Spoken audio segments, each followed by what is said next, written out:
60 million years ago, the formidable forces of nature created the longest mountain chain on the planet, the Andes. All the elements of nature are present here. In the shadow of the mighty Andes, a unique nature paradise has formed. Bizarre and yet imposingly beautiful.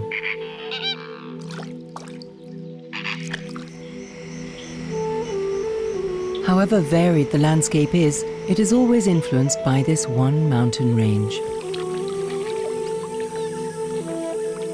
All forms of life find a natural habitat here.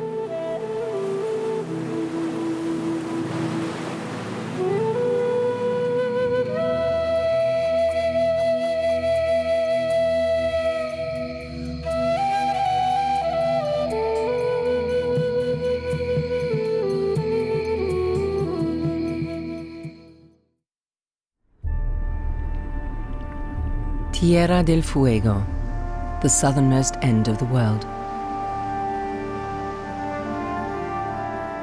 Like huge gods, these foothills of the Andes rise up from the ocean.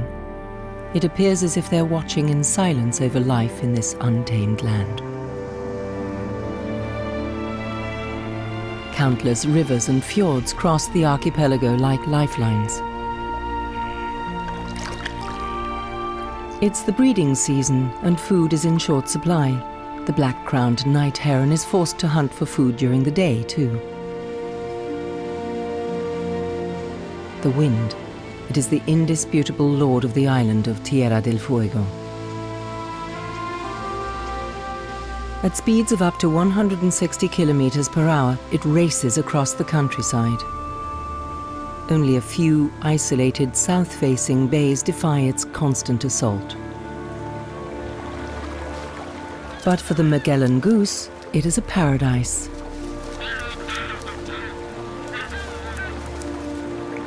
Grasses, herbs, and water as far as the eye can see.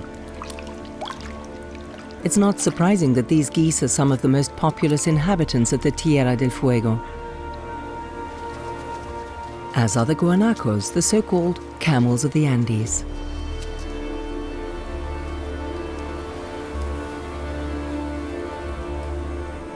In the shelter of the trees, a caracara searches for building material for its nest.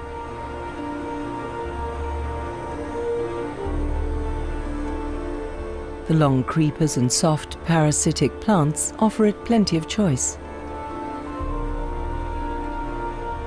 They flourish in the constantly humid climate. They cover the trees like moldy spider webs, lending the sparse forests a fairy tale yet strangely sad appearance.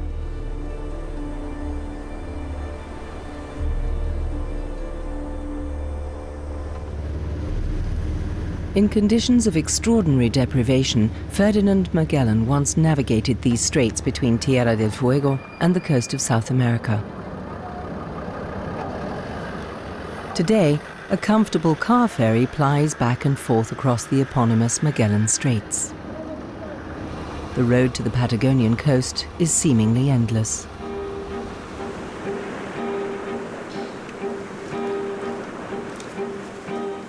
The rusty remains of an old lighthouse awaken the curiosity of this young Patagonian fox.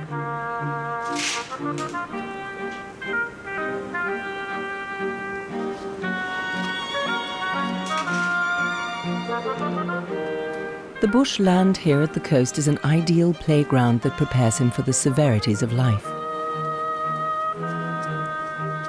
A good sparring partner is never far away.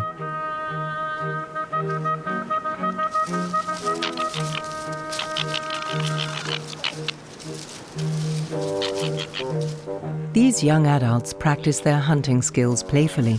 The Argentinian grey fox is a noted hunter.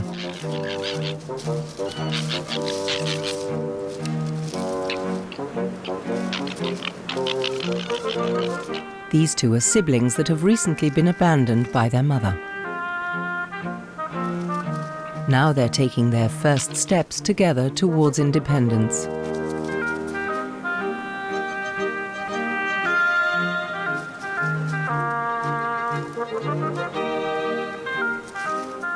The next exercise is to find some food. Which one of them will catch the first rodent or bird?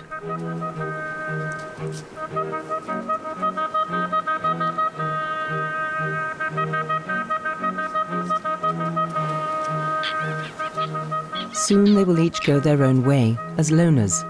They will be rivals if they meet again.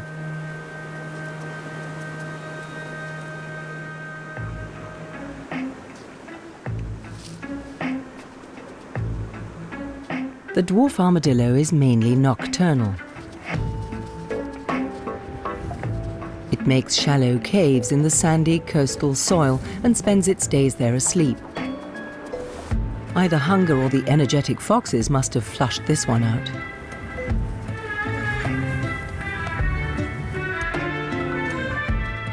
And now it's foraging for food. A grasshopper snack might make up for missing its daytime nap.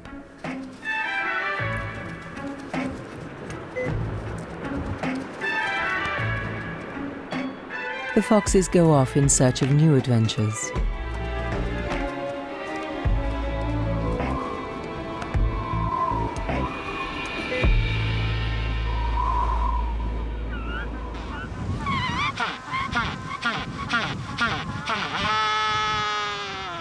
Mating calls echo across the Patagonian coast. September is the mating season for Magellanic penguins. Each pair keeps a beady eye on its burrow. The male sticks doggedly to his lady's side.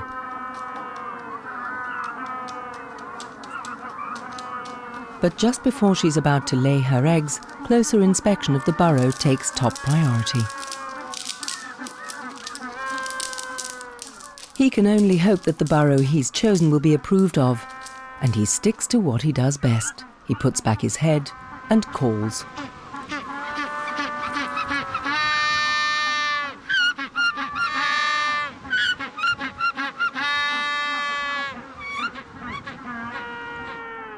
He loudly lays his claim to both burrow and mate.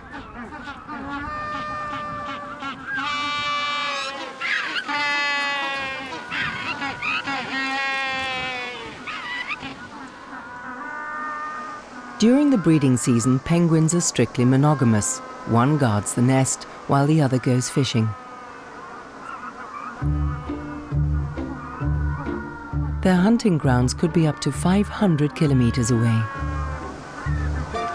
Commuting relationships like this need strong ties. With head held high, the penguins master the rather difficult trek to the ocean. Well, most of the time.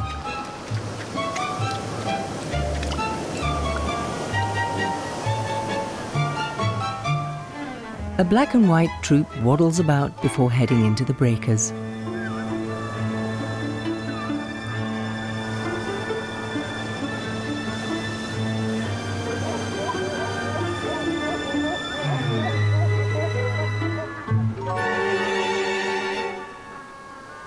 They seem driven to hurry by hunger.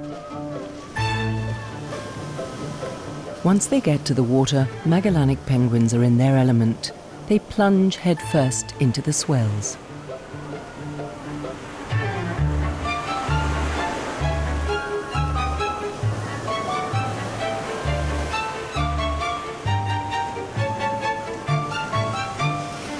The sea off Patagonia is rough. Meter-high waves gather and smash against the shore.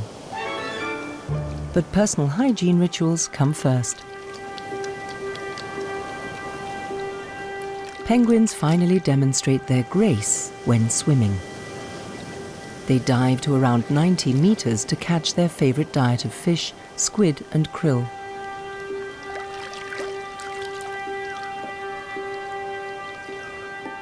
They can be out hunting for hours or even days.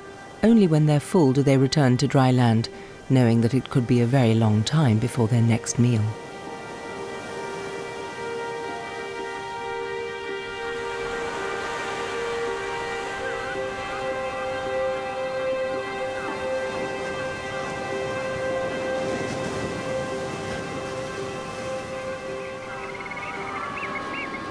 This penguin farewell is almost tender.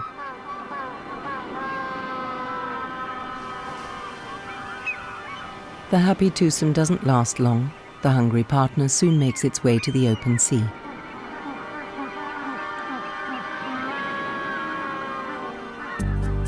An unusual encounter of a Patagonian nature.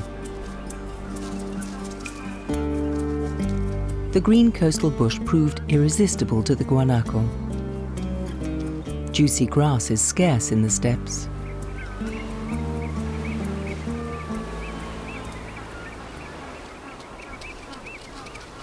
Even the Darwin's rheas hunt for seeds, plants, and insects here. Rheas and guanacos often live in close proximity.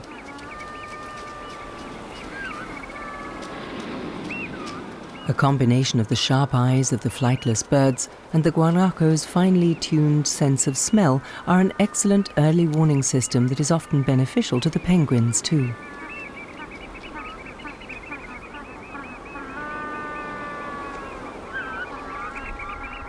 A new life begins.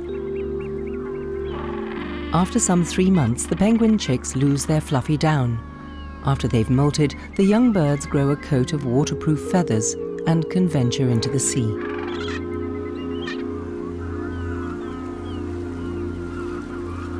The coastal stretch is covered by millions of feathers, testimony to a successful breeding season.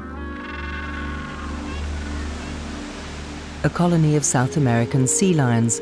They are far away and pose no direct threat to the penguin colony. The baby sea lions take to the water soon after birth.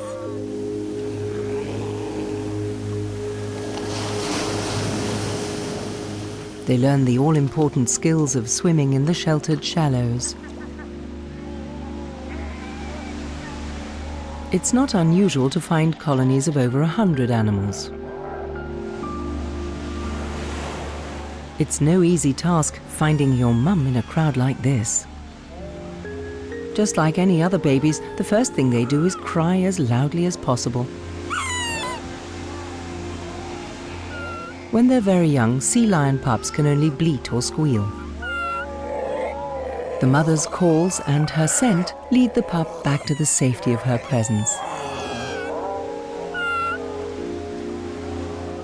While the mother is out hunting, the pups are looked after in a kind of kindergarten.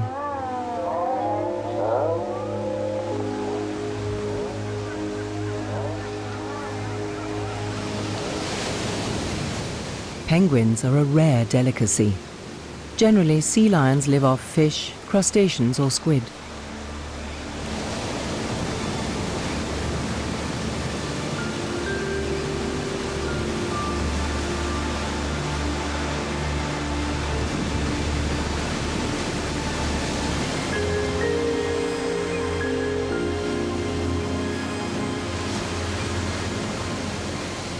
The rich fishing grounds off the coast of Patagonia are an ideal habitat.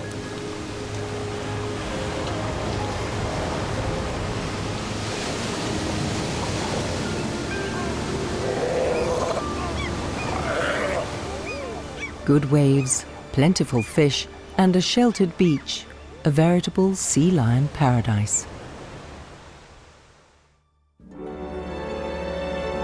At sunrise, the peaks of the Torres Del Paine mountains seem to glow a luminescent red.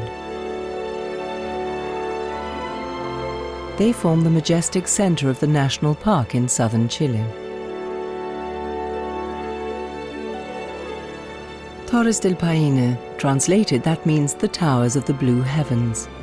And rightly so, their striking granite peaks soar almost 3,000 meters into the skies.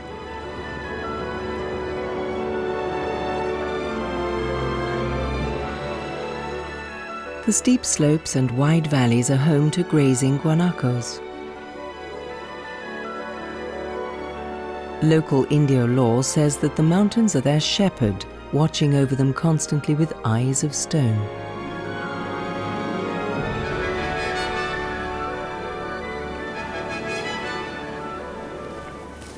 Guanacos are the wild cousins of the llama, the essential companions to the Andean peoples. They live in small family herds. The alpha male keeps a vigilant eye on his little group.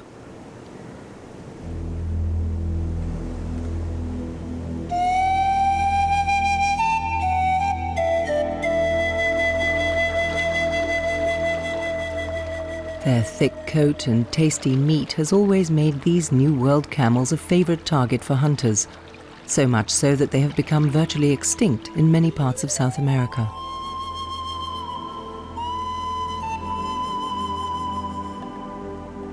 But today in the Torres del Paine National Park, they have nothing to fear, and their numbers are increasing steadily.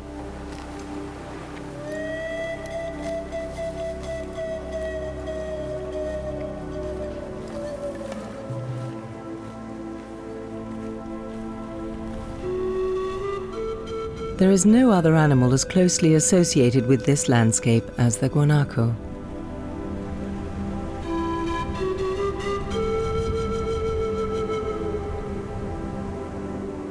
One could almost call it the king of the Andes.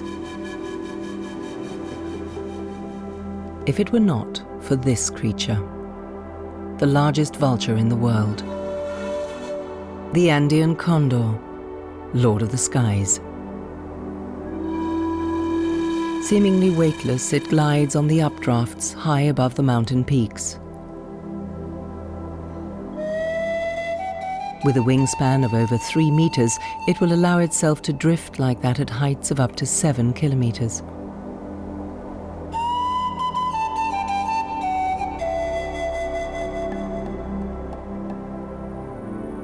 The remains of this guanaco no longer interest the scavenger. They've obviously been lying here for too long.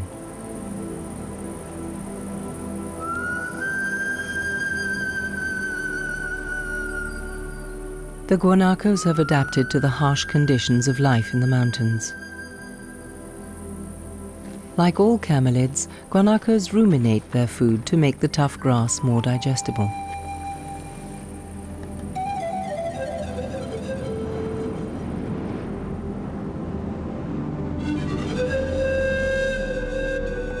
The mighty granite massif of the Paine Mountains indicate how formidable the forces were that, millions of years ago, created the range of fold mountains that is the Andes.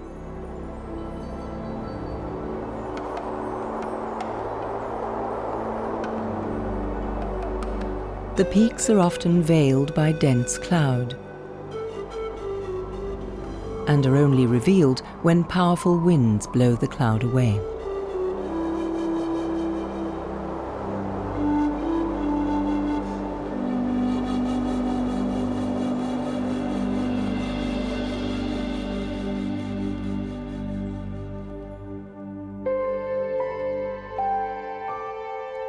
In the high altitudes of the Andes, the nights are often clear. The moon and stars seem almost within reach.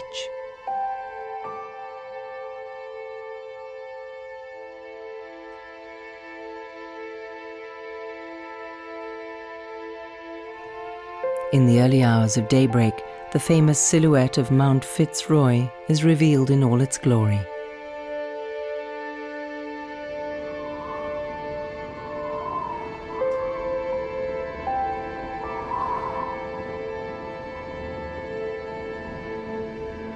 At its feet lies the largest freshwater reservoir in South America, the Campo de Hielo Sur.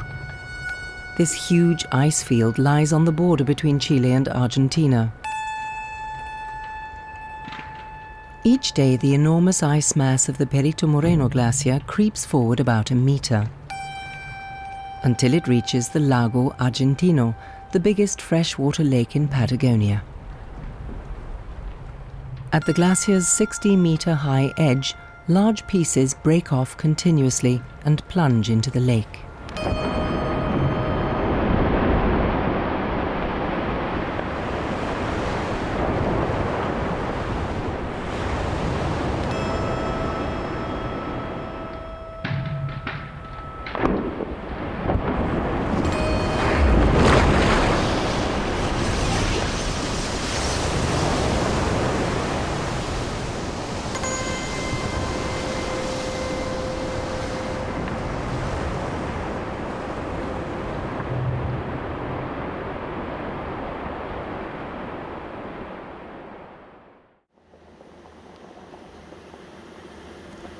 dirt roads cross the highlands of the Andes to Chile.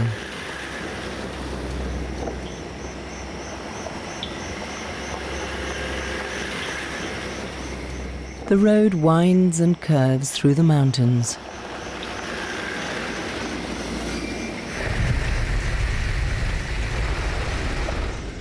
And through dense rainforest, ending up in a fantastic place. Between the western slopes of the Andes and the Chilean coast lies the Valdivian Rainforest.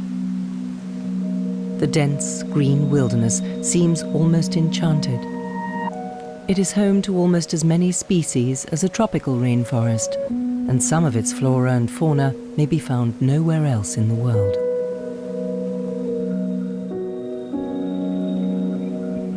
In the cool, damp climate, lush vegetal cover flourishes, absorbing the frequent rainfall like a sponge.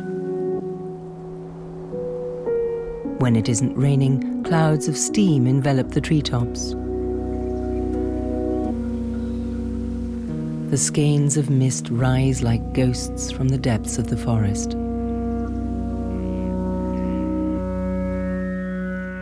Whoever does not know the Chilean forest does not know the planet, wrote Chilean poet and Nobel Prize winner Pablo Neruda in one of his works.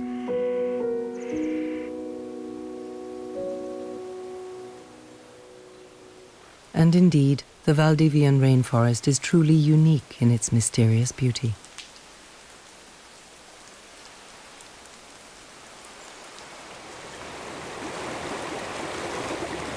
Fed by the moisture in the air, the plants and the earth, little brooks are transformed into rushing waterfalls.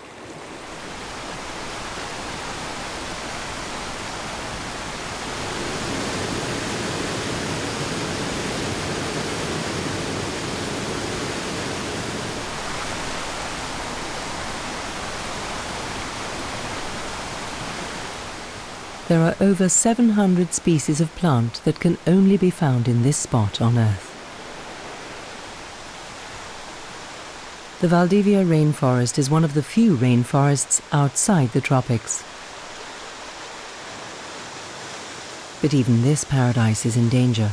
Much of the forest has already been cleared, and mankind is advancing on the rest.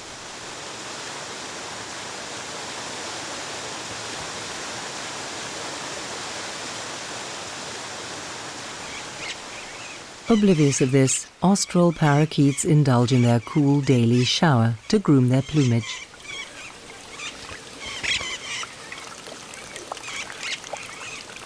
In Europe, you would mostly see them in aviaries. Here they can enjoy unbounded freedom.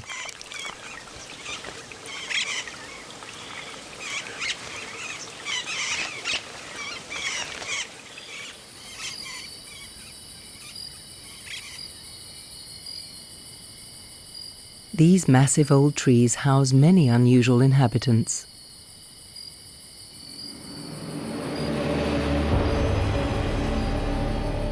The carapace of this Darwin's beetle shimmers with all the colors of the rainbow.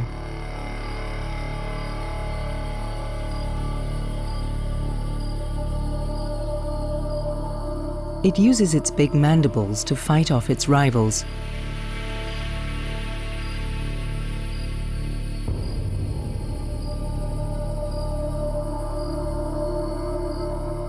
The stronger beetle wins, and rightly so, according to the theory of its eponym, Charles Darwin.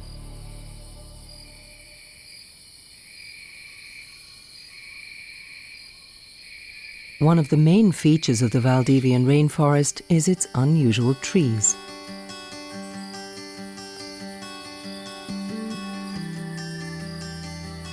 These Araucaria trees, for instance, can live up to 2,000 years. They are among the oldest trees on Earth.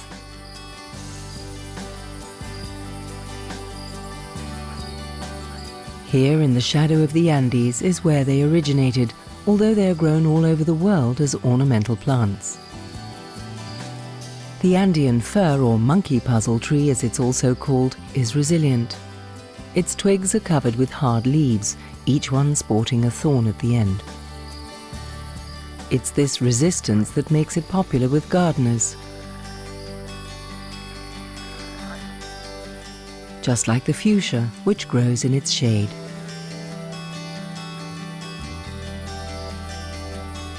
The araucaria's thick bark protects it from fire and heat. Despite the damp climate, this is important, as the habitat here is under constant threat from volcanic eruptions.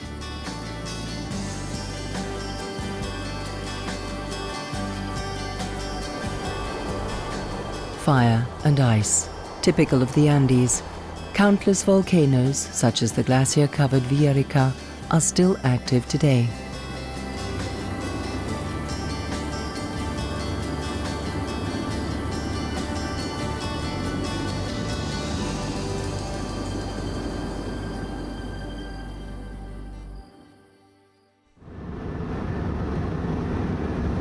From the Valdivia Rainforest, we continue to the north of Chile. The greenery disappears and is replaced by wasteland. There are parts of the Atacama Desert where no rain has fallen since they began recording the weather. But thanks to a wonderful phenomenon, life-giving moisture is carried into this arid desert. Camanchaca, the coastal fog. It arises when the warm air rising from the land meets the cold waters of the Humboldt Current. The damp air is then carried inland by the wind and is precipitated onto plants in fine pearls of moisture. Especially in ridged areas of the coastland, this has formed subtropical cloud forests. Exotic plants thrive in all their beauty, although it virtually never rains.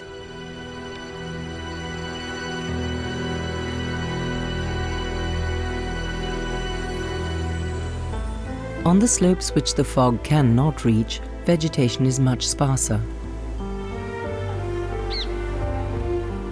Two grey-hooded parakeets billing intimately, an agreeable bonding ritual.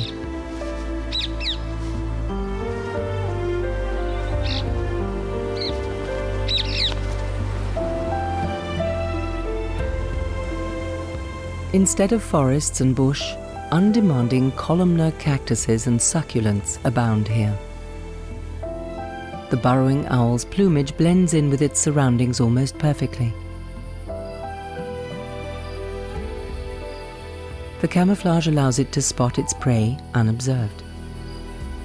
Its attention has been drawn by a dagu.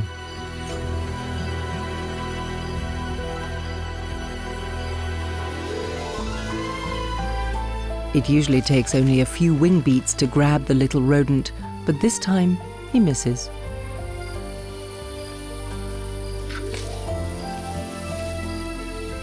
Burrowing owls nest and live on the ground.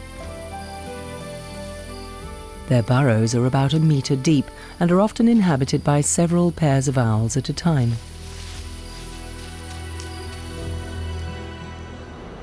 From the inhospitable coast, the road leads further into the central plateau of the Andes.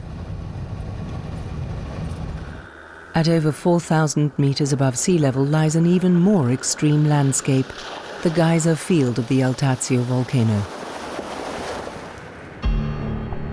Even in the darkest night, you can still make out the vapor. Like the harbingers of hell, the geysers spew out their hot contents into the icy air.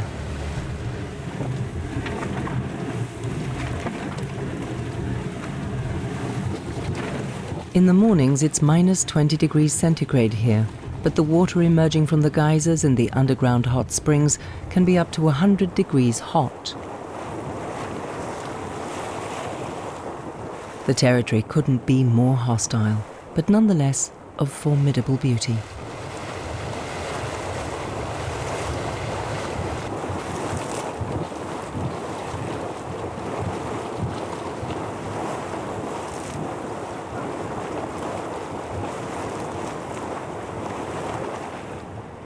And even here, life abounds.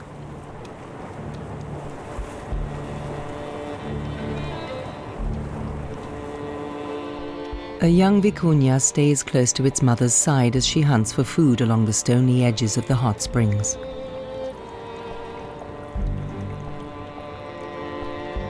The vicuña's fur is thicker than that of the guanaco and protects it from the icy cold.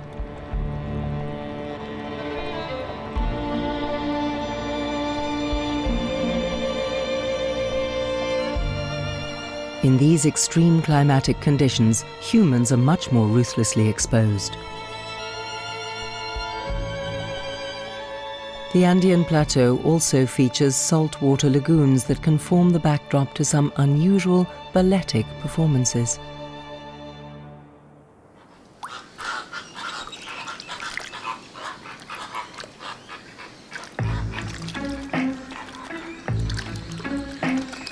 A Chilean flamingo rotates gracefully on its own axis, but it will happily perform a pas de deux with an Andean flamingo.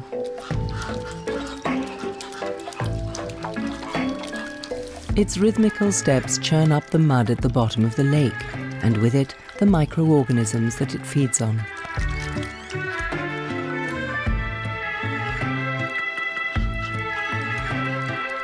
Their bills have fine gill-like structures that act like a sieve, filtering the salt water which flows back out of the bills.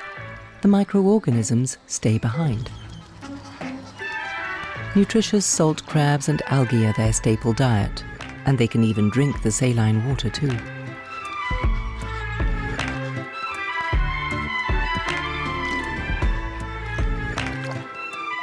Despite their delicate appearance, flamingos are extremely hardy. Even the cold climate in the Andes doesn't harm these winged dancers.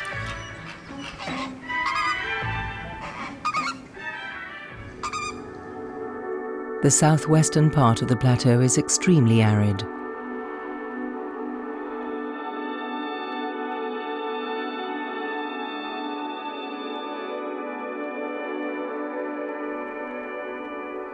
Outside the rainy season, the Salar de Uyuni, the world's largest salt flat, is a white, crystalline desert with precious treasures.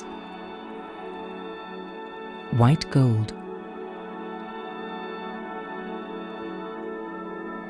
There's up to 10 million tons here. Huge columnar cacti dot the isolated rocky islands in the middle of this uninhabitable terrain.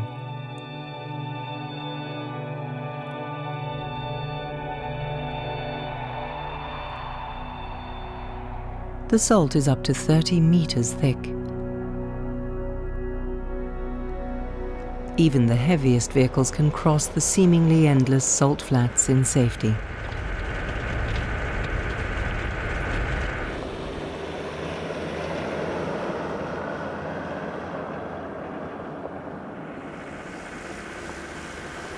Four-by-fours are best suited to withstand the rigors of the arduous path across the Andes.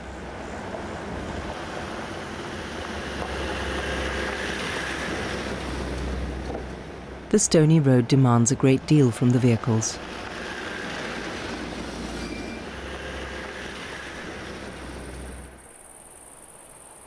To the east of the mountain range lies the Argentinian Pampas. Endless grass steppes convey a sense of solitude. Another meeting with the Patagonian fox.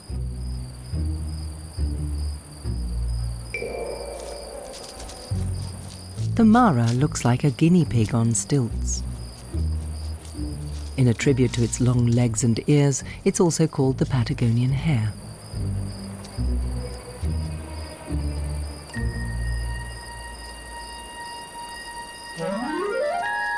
It is only native to Argentina.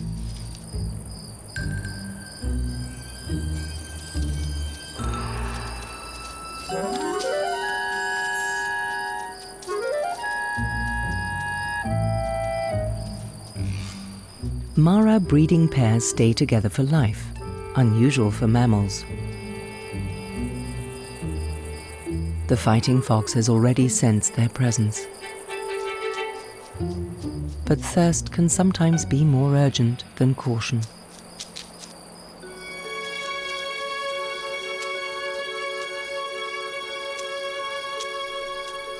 Maras normally stay in the shelter of the undergrowth, wary of their enemies.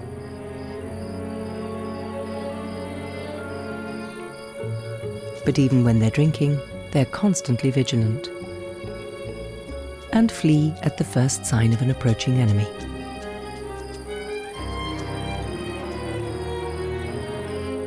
All that the fox can do is find easier prey.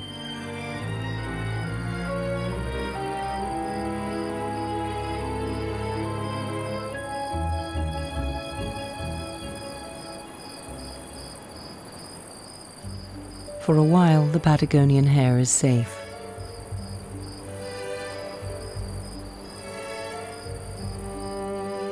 And before it goes back to nibbling the grasses, herbs and bushes of the pampas, it grabs the chance to have a quick nap.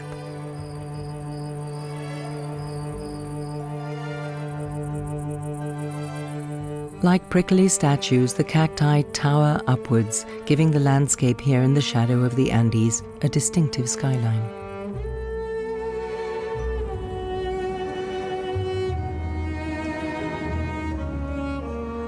Further to the north of Argentina, the bizarre rock formations look almost like modern sculpture. But no mortal hand could have carved anything more beautiful in stone than the wind, water and sun have created here over the centuries.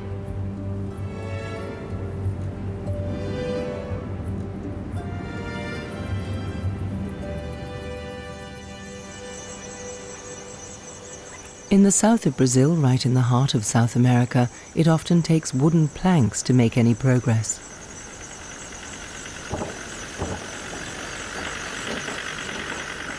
Laid over the mud underneath, they lead to the largest marshland on Earth, the Pantanal.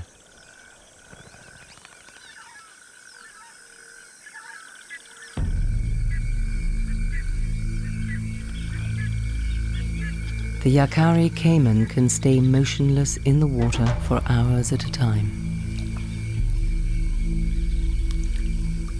It looks dangerous, and it is. Fish, fowl, or even its own species, the caiman will eat anything if it's the right size.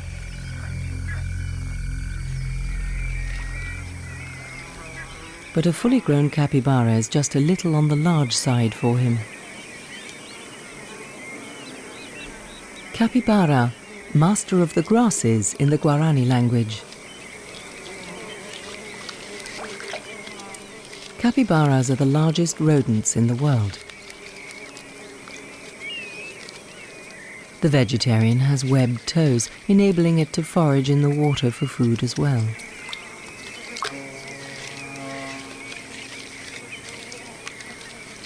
The young stay with their mother for around 4 months.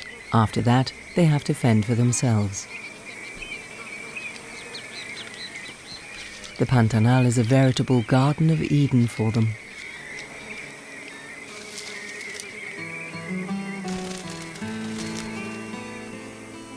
But even the most dangerous predators can't relax if there's a nuisance bent on a mission.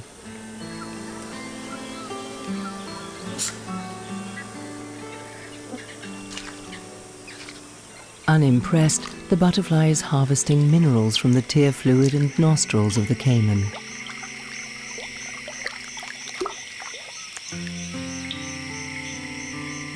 Yacare caimans are the Pantanal's most frequent hunter.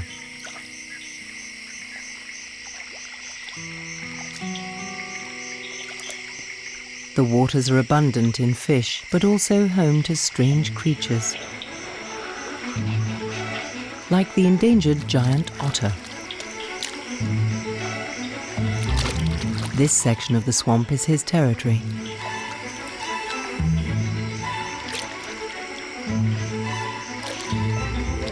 The giant otter can grow up to 1.8 meters long, and even the caimans leave them alone. Head up, it charts its course, and then takes a deep breath for the next dive. It can stay underwater for several minutes as it closes its mouth and nostrils carefully.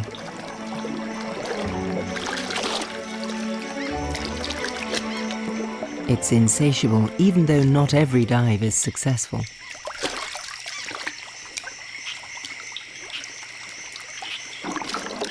A fully grown giant otter needs up to 4 kilograms of food every day.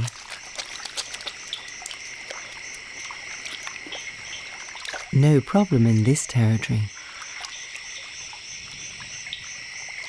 In the Pantanal, there's a plentiful supply of fish.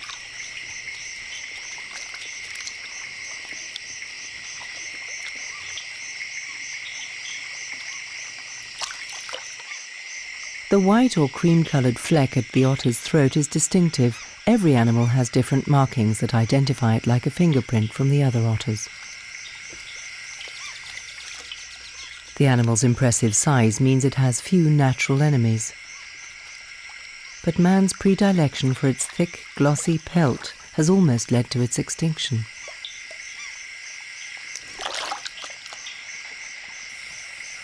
The giant otter is now only found in the Pantanal and in a few other places in Brazil and Peru.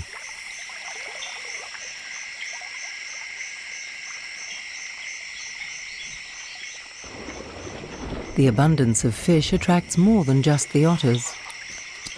Cormorants are highly specialized at fishing. But this fish isn't going to give up without a fight.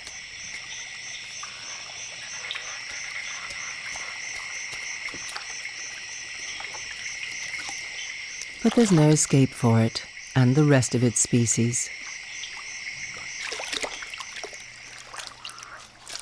The jabiru is the symbolic creature of the Pantanal.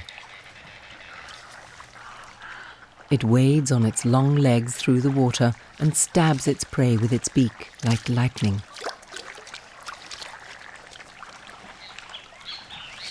But it's not only fishing for itself.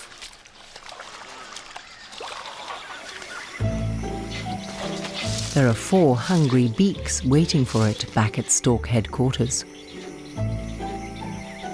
A nest with a view is how this big stork prefers to live.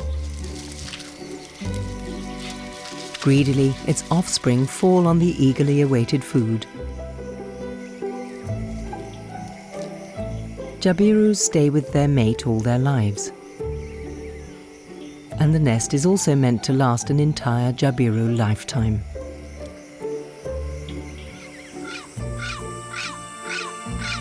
The Pantanal is a paradise for all kinds of birds. There's the chestnut-eared aracari and parrots.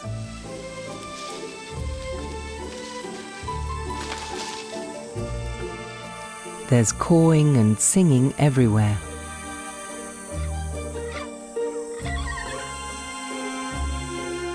Until dusk, when the chorus of the day subsides.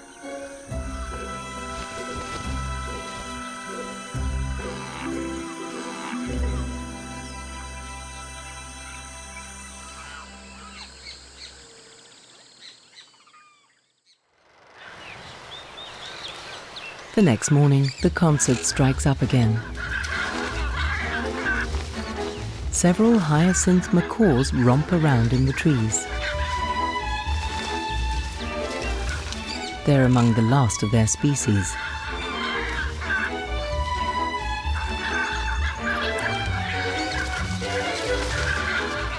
Only 3,000 of them are left now, all here in the Pantanal.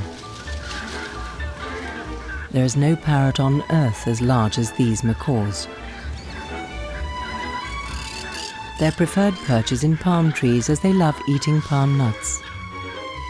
Deftly, they crack the hard shells with their powerful beaks.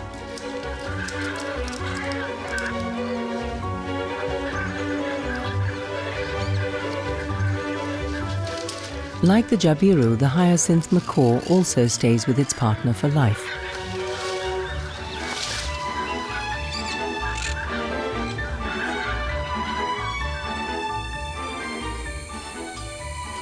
The bill of the giant toucan can grow up to 20 centimeters in length. It can pick even the smallest fruit off the cecropia tree.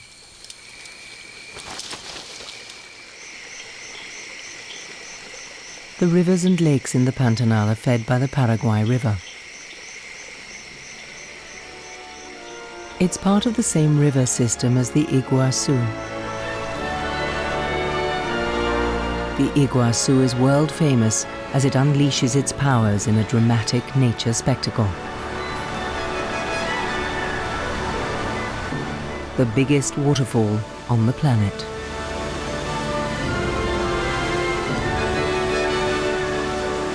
Huge volumes of water plummet some 82 meters down the Iguazu Falls.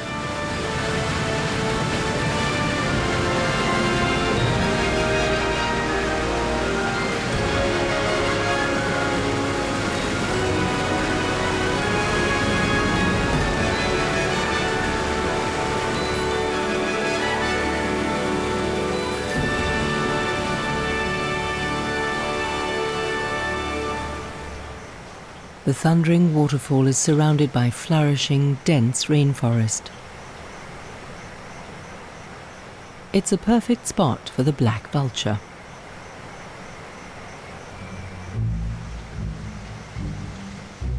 Like scruffy, black-clad undertakers, they perch on the rocks or in trees. Instead of going hunting themselves, these scavengers wait for their prey to come to them.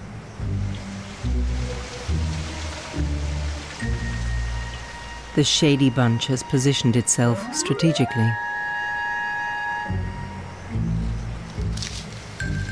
and waits patiently.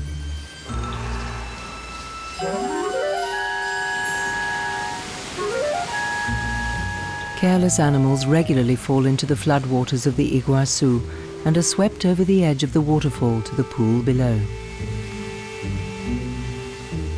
Only a fool would ignore a free meal.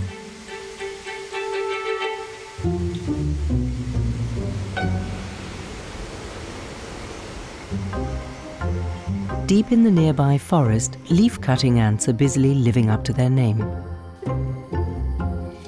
Capuchin monkeys are also scouting the area.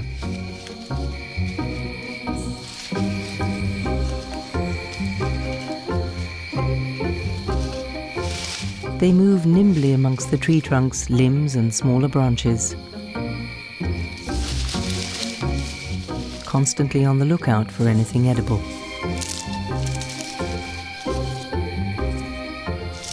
Their long tails help them hold on, balance, and also grasp things. These monkeys are held to be highly intelligent.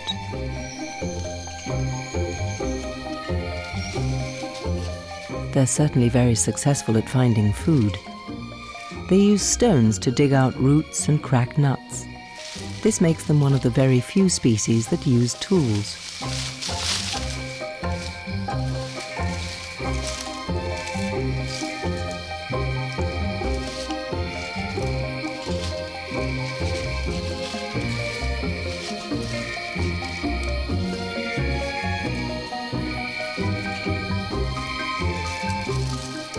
There could be a tasty insect under any leaf.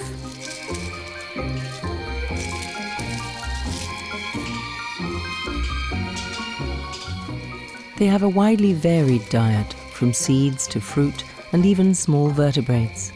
Capuchin monkeys are omnivores, like human beings.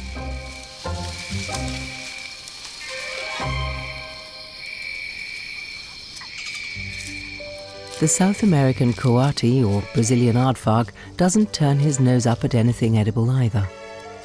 Using its long snout, it ploughs through the undergrowth of the forest floor. Like a fine censer, the snout leads it to hidden delicacies.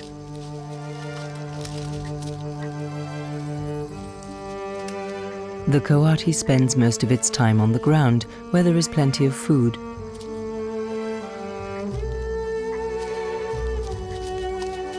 It will retreat to the protective foliage of the trees only to sleep or to mate.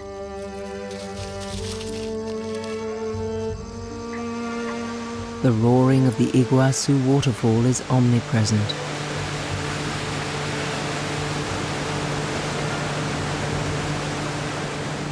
The powerful forces of the water gather here and make their way downwards in mighty cascades through the rocky terrain.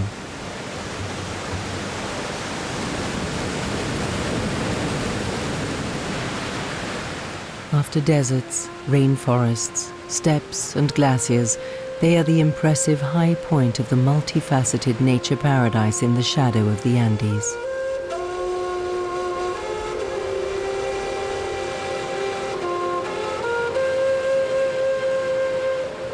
They are a dramatic demonstration of the wonders of creation at its most awe-inspiring.